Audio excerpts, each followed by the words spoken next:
जगतसिंहपुर जिला राहामाठारे थिबा प्रतिष्ठित डायनेमिक इंग्राजी मीडियम स्कूल वार्षिक उत्सव अनुष्ठित हो जाइछि। विद्यालय संपादक डाक्टर सरोज कुमार स्वाई एथिरे सभापतित्व करथिले।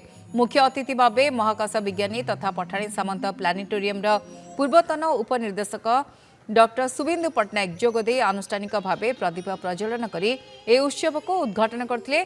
एथिरे मुख्य वक्ता भावे मेजर सुमंत कुमार स्वाई जोग देथिले।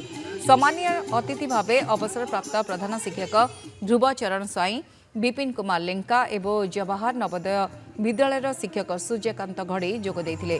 उपस्थित अतिथि माने कुनि कुनि पिलामानकु मन दे पाठ पढ़िबा सह भल मनीष होई देश और जातिर मान रखिबा पई दिग्दर्शन देथिले।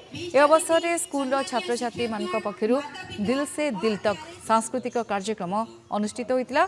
विभिन्न प्रतियोगिता रे कृतित्व अर्जन करथिबा छात्र छात्री को मुख्य अतिथि पुरस्कृत करथिले। अनुष्ठान गढ़ा ताकू वर्ष पर वर्ष आगे को नवा निश्चित भाव में गोटे कष्टर कार्य। ये जो अनुष्ठान गढ़ी उठी धीरे धीरे आगे को बढ़ुची एवं 15तम वार्षिक उत्सव पालन करुच्ची। अवसर में जो पिला माने आसीथिले विभिन्न प्रकार पिला पुरस्कृत करागला से निश्चित भाव में आगे को उत्साहित हेबे एवं सेमानंकर विज्ञान प्रति किपरि भाव में रुचि बढ़िबो से विषय में किसी आलोचना करागला। जड़े स्थानीय व्यक्ति जे कि आर्मी रे बहुत दिन धरी कार्य करते पिला दिग्दर्शन देले।